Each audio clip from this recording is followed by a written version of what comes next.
so frustrating. I'm not going to kid around about it. Boy, this is a bummer. When you come out of winter and you had to go through winter with no queen excluder and you put an extra honey super on top, give your bees something more to eat on in addition to my winter bee kind. And lo and behold, when you do your first inspection, oh my gosh, there's the queen up in your honey super laying eggs, and there's brood up there. What are you supposed to do? It's so frustrating, and you think, oh no. Well, today I'm going to show you what to do. It's really not that bad, or it's not that difficult to solve. We're actually going to jump into a hive to a previously recorded bit of video that will help you know exactly what to do. I'm going to walk you through how to do it. Some of you are facing that right now this time of the year.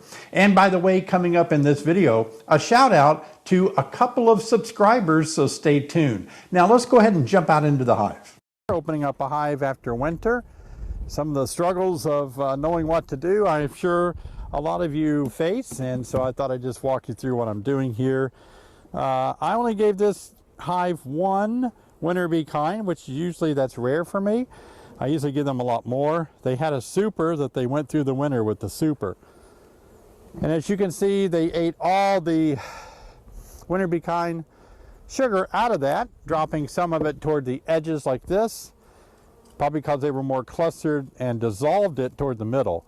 I'm going to take that off, and I'm not going to lay it by the hive. It might induce some spring robbing.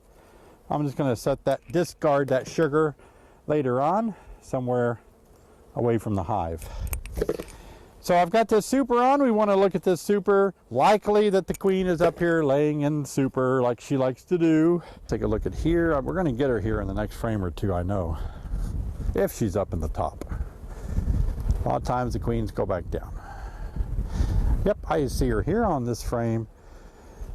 She's right here. I'll use my hive tool to show you the tip of the hive tool. You can see her right here walking around. She's beautiful, good laying queen. What would you do with the queen and the super?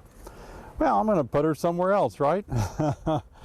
So I'm going to lay this frame down on top of the winter bee kind so that the queen will stay intact on this frame. I'm going to move that super off, and I'm going to look at the next frame.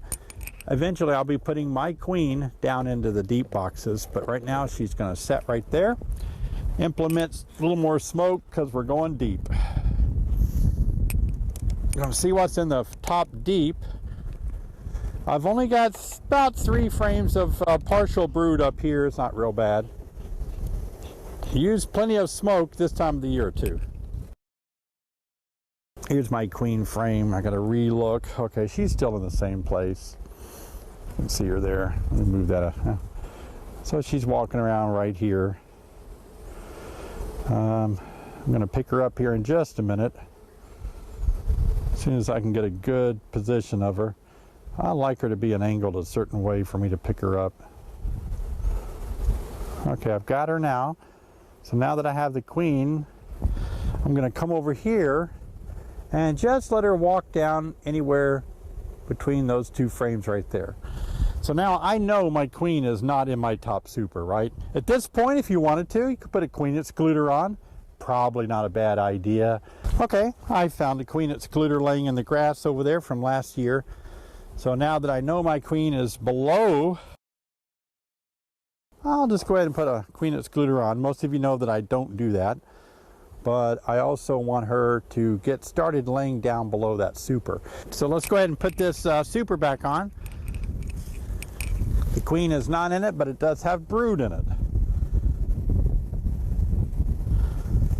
All right, I like that. I like that a lot. And as you can see, let me move you over here. Down, you can see how the queen excluder will be holding the queen down there. This will give time for all the upper brood to emerge, and the queen will start working down here. Well, as always, thank you guys for subscribing. If you haven't subscribed, please do that. Click on the bell. You'll be notified each time I make a new video. I don't want you to miss all the hard work that I put into making these videos to help you become a better beekeeper. So please subscribe. And speaking of subscribers, let's give a shout out today to Ken, who says I'm getting bees in April, and I've put a link to this video in my calendar for March the 1st, 2023. That's a good idea. He's referring to the video I just made before this one, March beekeeping tips. If you haven't seen that, be sure and look that up because that's a big one to help you out this time of the year. Thanks, Ken. Big shout out to you for being a subscriber. Appreciate it a lot. Another shout out to our subscriber, Jack Sparrow. Hello, David. Thank you for giving us tips. They keep me on my toes. I started with bees back in the early 80s. There's always something to learn about them. Thanks again. Well, thanks a lot, Jack. I appreciate that, and I appreciate you being a subscriber. And if you want me to give a shout out for you being a subscriber, be sure and subscribe. With beekeeping, there's always so much to know, so much to learn, just like Jack said. And wow, if you haven't taken a beekeeping class yet, let me tell you, you really need to do that. I am trying to get more and more beekeepers to really take a class. It will help you so much understand what royal jelly is, but until you really take a class and get a really whole picture of what's going on, it can be difficult, especially if you're only using bits and pieces of YouTube videos and trying to learn how to be a beekeeper that way. It's not as complete as taking a start to finish beekeeping course. And we offer those online from the comfort of your home.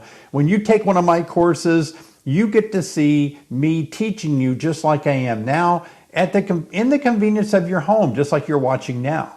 And it's very comfortable. So it helps us financially as well, of course, but it motivates me to make more videos so I can help more beekeepers do a better job at beekeeping when they're well educated. So please take a beekeeping class. I would appreciate you doing that so much. Also, I want to show you a unique paperweight that my mother had, and I got that after she passed away. And if you look up close to it, look at that. Isn't that beautiful?